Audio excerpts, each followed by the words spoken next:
pancake mix.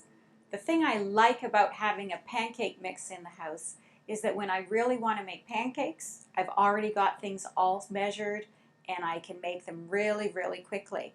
So the first part of this video is going to be how to make a mix so that you can make several batches of pancakes whenever you want. And the second part of the video is going to show you how quick and easy it is to mix up the pancake mix once you've got it prepared in your house. So whenever I start working in the kitchen and think about cooking, the first thing I do is I find my recipe and I read it through. I want to make sure that on my recipe I've got the ingredients that they need. I want to make sure that I have the tools that they need, and then I'm ready to go. I look at my recipe here and I see that I'm going to need flour, baking powder, salt, and sugar. So let me see, we have a big canister of flour, we have some salt, we have some baking powder, and we also have some white sugar. And you know what? This is all we need to start our baking mix. All right, so I'm gonna move that over and I'm gonna figure out if I've got the tools I need. So when I make this, I'm gonna need a big bowl to mix everything in. I'm probably gonna wanna mix it with something like a whisk, but you can also use a fork if that's what you have. You just wanna mix things together so they're evenly distributed. I need a measuring cup for the flour. And then I'm going to need 2 sizes of measuring spoons, a tablespoon and a teaspoon. So that's what I have. I think I'm ready to start. All right. In our recipe, the first ingredient is flour.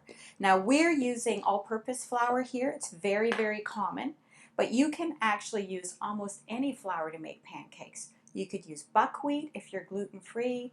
You could use rice flour, you could use whole wheat flour, organic, whatever. Pancakes are great made with any kind of flour. I need 3 cups of flour. So I'm going to take 1 cup here, and I'm going to make sure it's flat on top. So that's 1,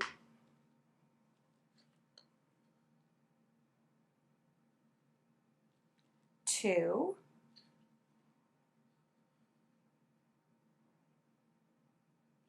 3 cups of flour. Done. Next on my recipe, it says 7 teaspoons of baking powder. We get our baking powder in bulk and we put it into jars so it's easier to use. So I need to count out 7 of these. 1, 2, 3, 4, 5, 6, 7. And when I measured those, I made sure the top of the spoon was flat so that makes the right amount. Okay, so there's baking powder and there's flour in there. I also need 2 teaspoons of salt. So here's our salt. Again, here's our teaspoon. 1, 2 teaspoons of salt. The last ingredient we need is our white sugar, and we need 2 tablespoons of that. So I'm going to get my tablespoon out. That's the bigger one. 3 teaspoons makes up 1 tablespoon. So we only need 2 tablespoons. 1, 2. All right. So that's pretty simple, only 4 ingredients. Now, one of the secrets to making a good pancake mix is to make sure that all the ingredients are mixed together. So we have 4 different things and they're all pretty white. So sometimes it's hard to tell if things are well mixed. So you're going to have to use your own judgment. When I put the teaspoons full of things on top of the flour, I tried to scatter them right from the start, just so that they would be distributed as well as possible. All right. So there we go. There's our nicely mixed mix. Now at this point, we can use part of this and package the rest, or we can package it from here. For me, I have a new zip bag that I'm going to store it in, and when I put it in the bag, I'm going to put on the outside what the ingredients are, and I'm going to put a date on it too, just so it'll help me remember. Because these are all dry ingredients, I can leave my prepared mix at room temperature in my cupboard so it's ready for me to go whenever I need it.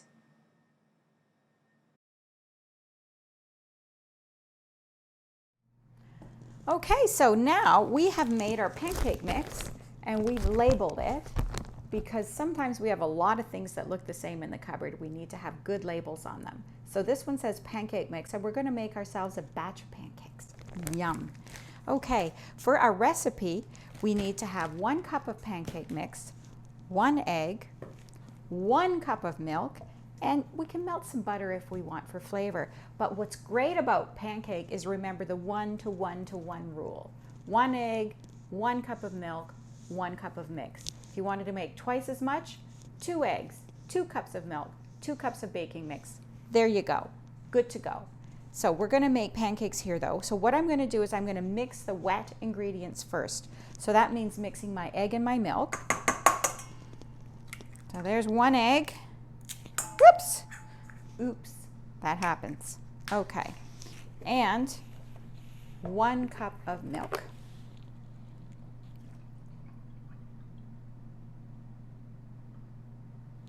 Okay.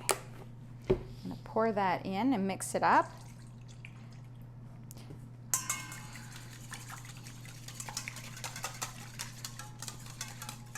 There we go, all mixed up.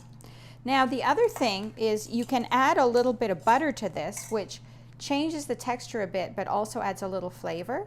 So I have already got my frying pan warming up there. So I'm just going to cut a little bit of butter here and I'm going to melt it in this warm pan right now.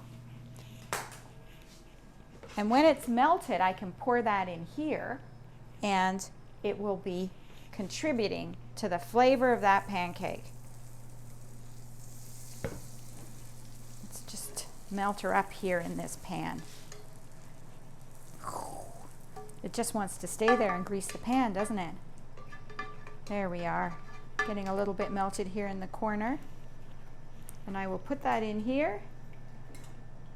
And the rest will be in the pan, contributing to the non-stick part of the pancake.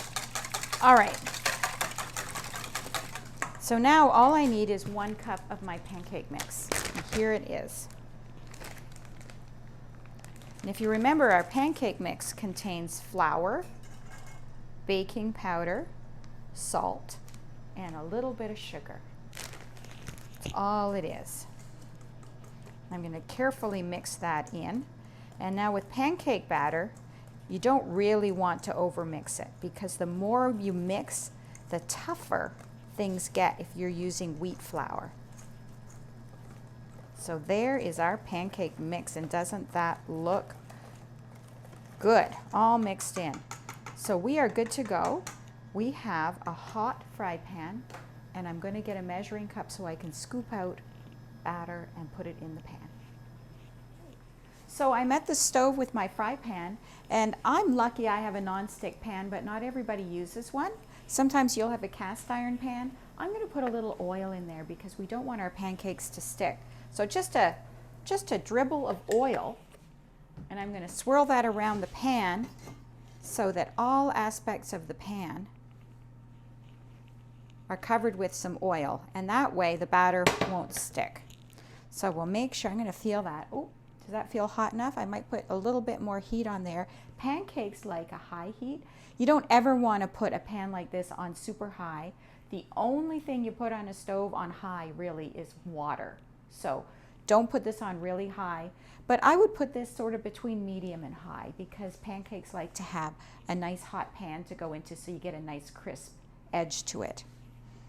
So there's my hot pan, and here is my batter that I just mixed up. I'm going to take a scoop and put it in the pan. Now that pan does not seem hot enough because it's not sizzling yet. So I'm going to give it another minute before I put the rest of the pancakes in. Sometimes your first pancake is the test one. So we'll watch that a bit. So that's starting to sizzle in the middle, so I'm going to start adding some more batter.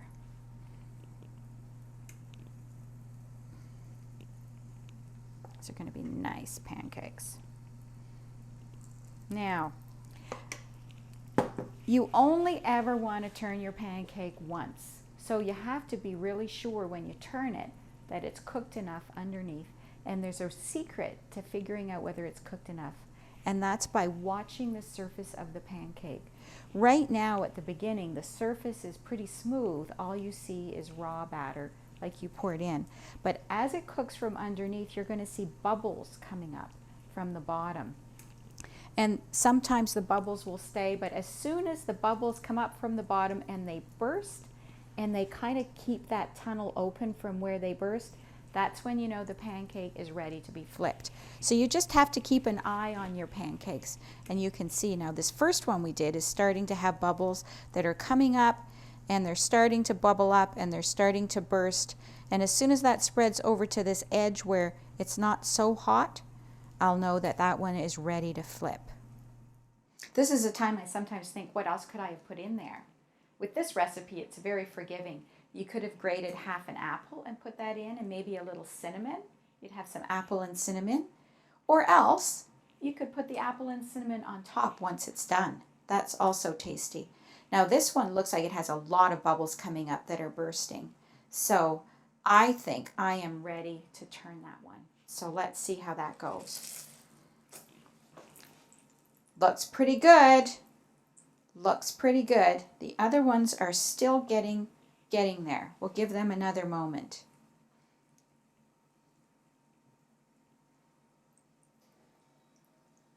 It's hard to be patient waiting for things to cook, isn't it?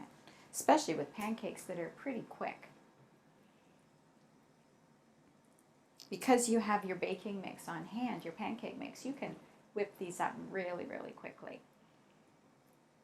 Sometimes I'll put yogurt on top with fruit and syrup, and that is a whole meal. That's, in fact, our special weekend breakfast if we're having people over. We will have pancakes with fruit and yogurt and syrup. Now, these ones look like they're ready to go too. So here comes our second one. Nice. And our third one, there it is. Woohoo! Look at that. Isn't that great? So now all we need to do is wait till they're done, and I'm watching the bottom edges of these to see whether they're getting done on the bottom. We know which one is going to be finished first. The other ones, we have to make sure they cook. If your batter's really thick, sometimes they don't cook in the middle, so you do want to have a good texture to your batter. If your batter was a little thick, you could stir a little bit more milk in. Or if it seems too thin, it's too runny, you could put a little bit more baking mix in. But again, you don't really want to overcook them, or overmix them rather, because overmixing makes them a little tough. I think that first one we made is ready to be taken out. So here's my plate. And that one looks like it's done on the bottom, so there it is. These other two, we'll give them another minute to finish cooking, and then we're going to make another batch in the pan and bake those up too. Okay, I'm going to look at these. Take a peek.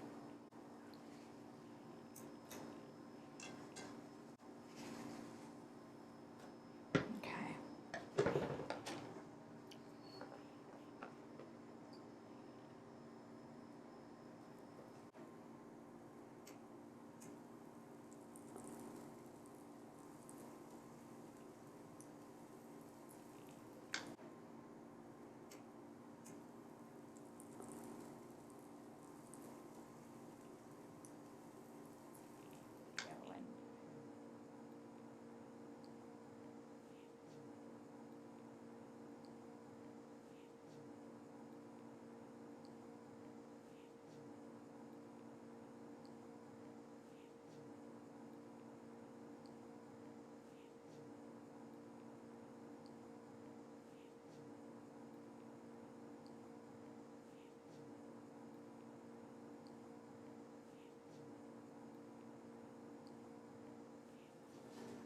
So this batch made 8 nice sized pancakes. Here they are.